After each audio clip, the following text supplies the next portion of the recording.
ஓம் சாந்தி.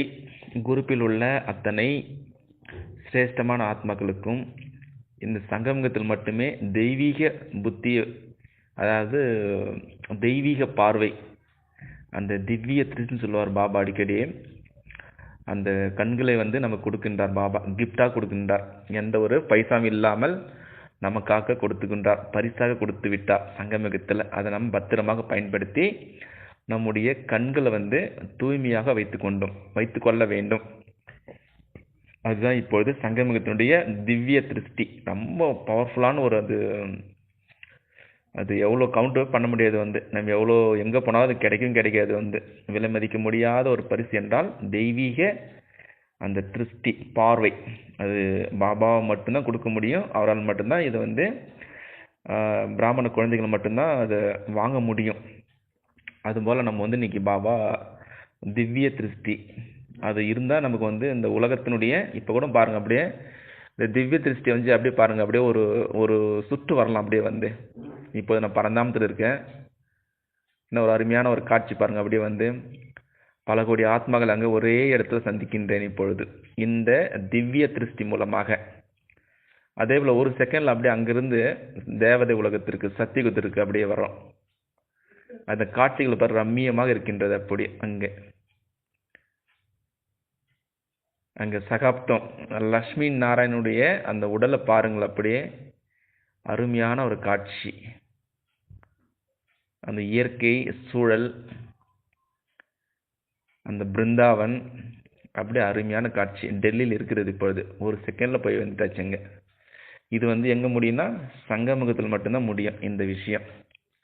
அப்படியே ஒரு செகண்டில் அந்த பூஜைக்குரிய அந்த சம்பூர்ண மூர்த்தியை பாருங்கள். அப்படியே அருமையான ஒரு ஆசீர்வாதங்களுடைய கை, அந்த கருணை உள்ளனுடைய கண்கள், அந்த பார்வை பாருங்க. அப்படியே தெய்வீகமாக இருக்கும். அப்படியே அந்த பார்வை, அது நம்முடைய நினைவு சின்னம். ஒரு செகண்டில் அங்கே போயிட்டு வந்துடாச்சு. இப்போ எது மூலமாக? அந்த திவ்ய திருஷ்டி மூலமாக பார்த்துட்டு வந்துட்டாச்சு. போயிட்டு பிராமண ஸ்வரூபம். ஒரு செகண்ட் நம்ம மதுபனம் போகிறோம். அப்படியே ஒரு செகண்டை சூட்சும மதனம் போகிறோம். ஸோ எவ்வளோ அழகாக ஒரு ட்ராவல் ஆகுது பாரு. இந்த ஒரு செகண்டில் இவ்வளோ விஷயம் நம்ம போயிட்டு வந்துட்டாச்சு. இப்போ அப்படியே பரிச ஸ்வரூபம் அங்கே போயிட்டாச்சு. அங்கே ஒளி உடலாக மனம், புத்தி, சம்ஸ்காரம் அங்கே இருக்குது. இதை கூட அனுபவம் பண்ண முடியுது. இது எப்படின்னா பாபா நமக்காக கிஃப்டாக கொடுத்த ஒரு விலை மதிக்க முடியாத இந்த திவ்ய திருஷ்டி. சூப்பரான ஒரு காட்சி இது.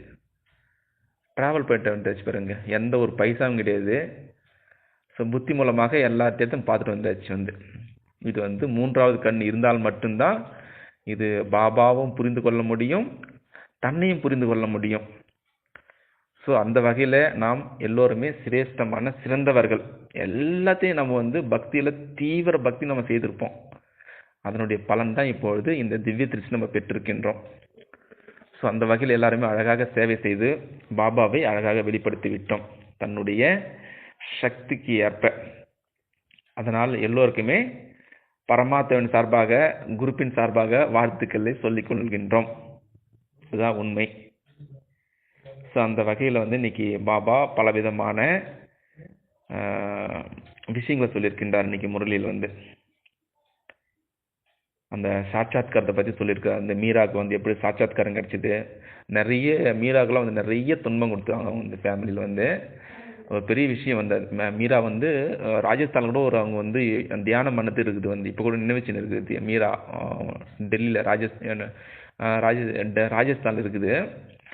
ஸோ அதனுடைய நினைவு சின்னம் நிறைய இருக்குது. நிறைய இந்த யோகிகள், மகானாத்மாக்கள், ஏன் விவேகானந்தர் கூட அங்கே போய் யோகா பண்ணிட்டு வந்திருக்காங்க ராஜஸ்தான் அபு மலையில். ஸோ அந்த வகையில் மீரா போல் நாமும் அவங்க வாழ்ந்த காலத்தில் கூட இது மாதிரிலாம் கிடையாது. சொர்க்கம்லாம் தெரியாது, ஆனால் சொர்க்கத்தில் போயின்னு சொல்லுவாங்க. மீரா கிருஷ்ணன் கூட்டின்னு போயிட்டான்னு சொல்லுவாங்க. நிறைய துன்பங்கள், அவங்களுடைய சொந்தம் பந்தம் எல்லாருமே துக்கம் கொடுத்தாங்க அவங்களுக்கு. பட் இருந்தாலுமே ஒரே ஒருத்தர் தான், கிருஷ்ணர் தான் அப்படின்னு சொல்லிட்டு நிறைய அந்த மனதின் உருகி கிருஷ்ணர் அடைந்து விட்டார் என்று சொல்வது உண்டு. அவருடைய பாடல்கள் நிறைய இருக்குது. அவருடைய கணவர் எழுதிய பாடல் நிறைய இருக்குது. இப்போ கூட நிறைய பக்தியில் பாடியிருப்பாங்க மீரானுடைய பாடல்லாம். ஸோ ஸோ இங்கே சொல்லக்கூடிய விஷயம் வந்து நிறைய துன்பங்கள் வரும். நாம தான் மீரா அப்படின்ட்டு நினைத்து கொண்டு இந்த தடைகளை வந்து நம்ம வந்து கடந்து செல்லணும் வந்து ஆத்மா ரூபத்தில் வந்து நம்ம செல்லணும் வந்து. ஸோ அந்த வகையில் நம்ம எல்லாருமே அழகாக சேவை செய்து வெற்றி பெறலாம். அதே போல் இன்னைக்கு வந்து பரந்தாமத்தில் எப்படி வந்து பல கோடி ஆத்மாக்கள் அங்கே வந்து எந்த ஒரு சிதி எந்த ஒரு எண்ணங்கள் இல்லாமல் அங்கே வந்து கூட்டம் கூட்டமாக இருக்கும் வந்தாங்க. அங்கே ஒரே குடும்பத்திலேருந்து நம்மளுடைய அக்கார்டிங் டு கர்மா வந்து நமக்கு வந்து வேறு வேறு குடும்பத்தில் வெவ்வேறு சம்ஸ்காரத்தில் நம்ம வந்து இந்த பூமி வந்து சாகார உலகத்தில் நம்ம வந்து பிறப்பெடுக்கிறோம். ஸோ அதனால் அந்த சம்ஸ்காரத்தை கொண்டு வர சொல்லியிருக்கின்றார் பாபா. அந்த நிராகார உலகத்தில் எப்படி இருந்தோமோ அதையும் இங்கே கொண்டு வர சொல்லியிருக்கின்றார். அதனால் நம்ம எல்லோருமே சகோதரர்கள் அப்படின்ற அந்த உணர்வில் எப்பொழுதுமே இருக்கணும் வந்து. நம்முடைய பார்வை வந்து எப்பொழுதும் தெய்வீகமாக இருக்கணும் வந்து. எல்லாருமே நம்முடைய சகோதரர்கள். நான் நிராகார உலகத்தில் இருந்தேன், இங்கேயும் அதே போல் நடிக்க வேண்டும், நல்ல தூய்மையாக பார்வை வைத்துக் கொள்ள வேண்டும் அப்படின்ட்டு நிறைய விஷயங்கள் சொல்லியிருக்கின்றார். இன்னைக்கு நாம தான் முதல்ல கூப்பிட்டோமா, அவரே வரலையா வந்து. நாம் கூப்பிட்ட பிறகு தான் பலவிதமான துவாபரத்தும் நிறைய கூக்குரல் கூப்பிட்ருக்கோம் வந்து. நீங்கள் ஒரு நாளில் வந்து பாருங்கள், நான் உங்களுக்கு விதவிதமாக சமைச்சு போடுவேன் அப்படின்ட்டு விரதம்லாம் இருந்து வந்து நிறைய வேல் குத்திக்கிட்டோம். இப்படி விதவிதமாக நிறைய புரிய வைத்து இன்றைக்கி சங்கமுகத்தில் கூட நம்ம கூப்பிட்ருப்போம். பாபா வாங்கன்னு கூப்பிட்ட பிறகு தான் அவர் இறங்கியிருப்பார் வந்து சிவ பாபா. அதனால் வந்து நாம் தான் வந்து பாபாவை கூப்பிட்டதுனால அவர் வந்து நமக்கு அந்த திவ்ய அந்த பார்வையை கொடுத்துருக்கிறார், திருஷ்டி. ஸோ அதனால் நம்ம வந்து விலை மதிக்க முடியாத பிராமணர்களாக இருக்கின்றோம் இப்பொழுது இந்த சங்கமயுகத்தில். அதே போல் நிறைய பேர் வந்து ஸ்ரீன்னு போட்டுக்கிறாங்க வந்து. அது அந்த ஸ்ரீனுடைய உயர்ந்த அது என்ன பொருள் கூட தெரியாது, அதனுடைய விசேஷம் ஸ்ரீஸ்ன்னு சொல்லிட்டு. ஸோ அதை பற்றி நிறைய புரிய வச்சிருக்கின்றார் பாபா. அதே போல் மனிதர்கள் வந்து தேவதைகளிடம் போயிட்டு நாங்கள் வந்து பாவிகள், நாங்கள் வந்து நீசர் அப்படின்ட்டு சொல்லிக்கிறாங்க வந்து. நாங்கள் கீழானவர்கள், அந்த லோன்னு சொல்லுவாங்க இங்கிலீஷில் வந்து லோ அப்படின்னு சொல்லுவாங்க. அதில் டிகிரேடட் சின்னர் சொல்லுவாங்க வந்து. நிறைய பாவம் செய்தவர்கள் தான் வந்து போய்ட்டு தேவதைகள் நாங்கள் நிறைய பாவம் செஞ்சிட்டோம் அப்படின்னு சொல்லிட்டு தன்னைத்தானே தாழ்த்தி கொள்கின்றார்கள். ஆனால் பாபா இது எல்லாம் புரிய வைக்கிறார் வந்து. நீங்கள் எல்லாமே துவாபரத்தில் நிறைய தப்பு பண்ணியிருக்கீங்க, பட் இருந்தாலுமே ஒரு சான்ஸ் கொடுக்குறாரு, அவ்வளோதான். நம்ம அதை பயன்படுத்தி சிரேஷ்டமான கர்மா செய்து அவருக்கு சமமாகவும் சம்பூர்ணமாக ஆக வேண்டும் அப்படி என்று நிறைய இன்னைக்கு முரளியில் விதவிதமான பாயிண்ட்டை சொல்லி புரிய வைக்கின்றார்.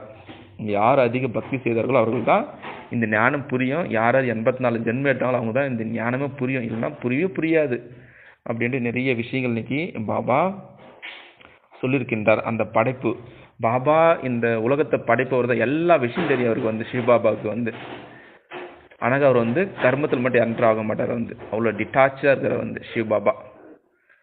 ஸோ அதுபோல் அந்த படைப்பினுடைய ரகசியம் நம்ம புரிந்து கொண்டு நிறைய எவ்வளோக்கு எவ்வளோ நேரத்தினுடைய நம்ம பயன்படுத்தி வெற்றி பெறணும் வந்து. இன்னைக்கு நாளைக்கு பாபா கூப்பிட்டாலும் நம்ம வந்து ரெடியாக இருக்கணும் வந்து. அந்த சூழ்நிலை கொண்டு வரணும். அந்த எல்லைக்கு அப்பாற்பட்ட சன்னியாசத்தில் வந்து நம்ம வந்து ரெடியாக இருக்கணும் வந்து. எல்லைக்குட்பட்டது நம்ம நிறைய பேர் என்னென்னு சொல்லுவாங்கன்னா, நான் இந்த எல்லைக்குட்பட்ட விஷயங்களை நல்லா சக்ஸஸாக முடிச்சுட்டு அப்புறமா எல்லைக்கு அப்பாற்பட்ட அந்த சேவையில் வரும்னு சொல்லுவாங்க. ஆக்சுவலி நம்ம என்ன பண்ணணும்னா, நிறைய அந்த எல்லைக்கு அப்பாற்பட்ட அந்த முரளி நம்ம வாசிக்கிறதா இருந்தாலும் சரி, எந்த ஈஸ்வரிய சேவை செய்தாலும் சரி, எல்லைக்கு அப்பாற்பட்ட செய்து பாருங்கள், அந்த எல்லைக்குட்பட்ட விஷயம் தானாகவே அது கரைஞ்சி போயிடும் வந்து. இது வந்து ஒரு ரகசியம் வந்து. இதான் பாபா அந்த மாதிரி அந்த ஈஸ்வரிய சேவையில் வாங்க, அந்த தெய்வீக குணங்களை வந்து வெளிப்படும் அப்படின்னு சொல்லிட்டு சொல்லுவார் பாபா. ஸோ அந்த வகையில் நாமும் கூட இந்த ஈஸ்வரிய சேவை செய்து, அது ஆடியோ இருந்தாலும் சரி, டெக்ஸ்டாக இருந்தாலும் சரி, பாபாவுடைய மெசேஜ் எதுவாக இருந்தாலும் சரி, நாம் அது வந்து வெற்றி பெறணும் வந்து. அதில் அப்போ தான் தெய்வீக குணங்கள் அதில் வரும். ஸோ அதுபோல் விதவிதமாக இப்பொழுது நம்ம ஞான நேர்ந்தவராக இருக்கின்றோம். எவ்வளோக்கு எவ்வளோ நம்ம ஞானத்தை நம்ம பயன்படுத்தி பாபாவை வெளிப்படுத்துகிறோமோ, தானம் பண்ணுறோமோ, அதனுடைய அடிப்படையில் வந்து தெய்வீக குணங்கள் உருவாகும் வந்து. இதனுடைய அடிப்படையில் தான் நம்ம வந்து அங்கே சத்தியத்தில் வந்து ராஜேஸ்வரம் ஆகிறோம் வந்து. விலமதிக்க முடியாத ஒரு பாயிண்ட் இதெல்லாம் வந்து. ஸோ இது போல் விஷயங்கள் நிறைய பாபா சொல்லியிருக்காரு. நம்முடைய கண்கள் தான் வந்து, இது வந்து கண்கள் பாபா வந்து துவாபரத்தில் சொல்லியிருப்பார் வந்து. ஆக்சுவலி வந்து அப்போ தான் முதல்ல வந்து அந்த ஆத்மா அபிமான நிலையிலேருந்து அந்த தேகாபிமானம் எப்போ உருவாச்சுன்னா, அந்த கண்கள் தான் முதல்ல வந்து பார்க்குது. எல்லாருமே வந்து பார்த்த பிறகு தான் அந்த உணர்வு தோண்டி மற்றது எல்லாமே அந்த விகாரங்கள்லாம் தோன்றும் அப்படின்ட்டு சொல்லுவாங்க வந்து. ஸோ அது மேலே வந்து இன்றைக்கி வந்து கண்கள் தான் சொல்லியிருக்காரு. கண்கள் ஆத்மா உள்ளேருந்து அந்த ஜன்னல் வழியாக அது கண் வழியாக பார்க்குது. சடன்லி பார்க்கும் வந்து. அப்படியே ஒரு செகண்டில் ஓடும் அப்படி வந்து. ஸோ அந்த கண்கள் வந்து தெய்வீகமாக இருக்கணும் வந்து பாபாவுடைய நினைவில் இருந்து சாந்தமாக நம்ம எங்கே போனாலும் நம்ம ஷாப்பிங் பண்ணாலும் சரி எங்கே போனாலுமே நம்முடைய கண்கள் வந்து குற்றமற்றதாக இருக்க வேண்டும், தெய்வீகமாக வைத்துக் கொள்ள வேண்டும்.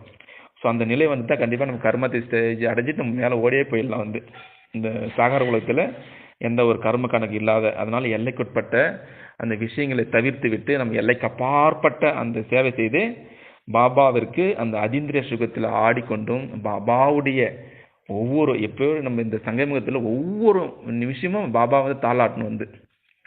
அது எந்த சம்மந்தமாக இருந்தாலும் சரி வந்து 8 சம்மந்தம் இருக்கு இல்லையா, அந்த சம்மந்தத்தில் எப்படி வேணாலும் நம்ம தாளாட்டும் போதில் இதனுடைய அடிப்படையில் வந்து நமக்கு நம்பர் வாரம் அங்கே கிடைக்குது வந்து சத்தியுகத்தில் வந்து.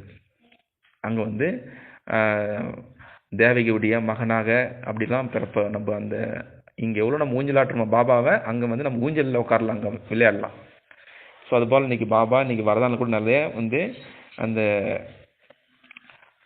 அந்த இந்திரியங்களுக்கு அப்பாற்பட்ட நிலையிலிருந்து அந்த வானப்பிரச ஸ்டேஜ் பரந்தாமத்தில் அந்த நிலையை அனுபவம் செஞ்சால் போதும் வந்து இந்த எல்லைக்குட்பட்ட விஷயம் எல்லாம் ஓடிடும் வந்து. அப்போ வந்து அலௌகிக்க பிராப்திக்கு நிறைய அந்த மரத்தினுடைய எப்படி ஒரு மரம் வந்து எல்லா பழங்கள் காய்கள் எல்லாமே பூக்கள் இலைகள் எல்லாமே பயன் தரக்கூடியதாக இருக்கும் வந்து. அதுபோல் வந்து அங்கே அந்த பரந்தாம அந்த சீடு ஸ்டேஜ் அங்கே கொண்டு வந்துட்டால் போதும் எல்லாம் நமக்கு வந்து அலௌகிக்க பிராப்திகள் தானாக கிடைக்கும் சாகார உலகத்தில் வந்து. அதை நம்ம அனுபவம் செய்யலாம் வந்து. அதே போல் நம்ம வந்து இந்த சங்கமுகத்தில் நிறைய சேவை செய்கிறோம், நிறைய ஆடியோவோ ஏதோ நிறைய ஈஸ்வரிய சேவை செய்யும் பொழுது அப்போ வந்து அதை கூட நம்ம வந்து நான் செஞ்சேன் அப்படின்ற அதை கூட தியாகம் பண்ணணும், எண்ணத்தில் கூட வரக்கூடாது வந்து இது நான் தான் செஞ்சுன்னு வரையக்கூடாது வந்து. எல்லாம் பாபா அந்த ஒரு வார்த்தை மட்டும் இந்த யூஸ் பண்ணாலே போதும், பாஸ் பண்ணிடலாம் நம்ம வந்து. மேரே பாபா என்னுடைய பாபா அப்படி சொன்னாலே போதும், பாஸ் முத்திரை ஸ்டாம்ப் வாங்கிடலாம் அப்போவே. ஸோ அதனால தான் ஒவ்வொரு சேவையில் வந்து பாபா வச்சுக்கிட்டு துணையும் கரமும் வச்சுக்கிட்டு நம்ம வந்து பயன்படுத்தி வெற்றி பெறணும் வந்து. அதுதான் பாபா நிறைய முறையில் சொல்லுவார் வந்து, என்ன பயன்படுத்துங்க, என்னுடைய சக்தியை பயன்படுத்துங்க, எப்பொழுதும் என்னை துணைவனாக வைத்துக்கொண்டு இந்த 3 வார்த்தை அடிக்கடி யூஸ் பண்ணுவார் சிவபாபா. ஸோ அதனால் எப்பொழுதுமே நாம் அவரோட துணையாக வைத்துக்கொண்டு அவருடைய சக்திகளை பயன்படுத்தி அவரை சேவகனாக சொல்லிக்கிறார் பாபா. இதுக்கு மேலே என்ன வேணும்? ஒரு கடவுள் நமக்கு சேவகனாக வரும்பொழுது நம்ம எவ்வளோ பாக்கியம் செஞ்சுருக்கோம் நம்ம எல்லாருமே. ஸோ அந்த வகையில் நாம் விலைமதிக்க முடியாத ஞான ரத்தினங்களை நம்ம வாழ்க்கையில் பயன்படுத்தி வெற்றி பெறணும். இந்த ஞானத்தை பயன்படுத்தணும், அந்த அறிவு அந்த 3ஆம் என்ற அந்த அறிவை வந்து பயன்படுத்தி அந்த 3வது கண்ணை அந்த திவ்ய சிருஷ்டி தான் இன்றைக்கி பாபா அடிக்கடி சொல்லியிருக்கின்றாரு. ஸோ அதை பயன்படுத்தி நாம் வெற்றி பெற்று இங்கே ஞானேஸ்வரியாக இருந்து அங்கே ராஜராஜேஸ்வரி ஆகிவிடலாம். சரிதானே? அட்சா. ஓம் சாந்தி. இனிய இரு வணக்கம். மீண்டும் சந்திக்கலாம் நாளை காலை அமிர்த வேளையில் பரிசானுடைய ராஜ்யத்தில், அப்படி இல்லைன்னா பரந்தாமத்தில் சந்திக்கலாம். அங்கே எங்கேயும் ஒரு எண்ணமும் தோணாது அங்கே பரந்தாமத்தில். அதனால் சூட்சுமத்தில் வந்து மகிழ்ச்சியாக சிவ அவ்யக்த பாப்தாதை சந்திக்கலாம். ஓம் சாந்தி.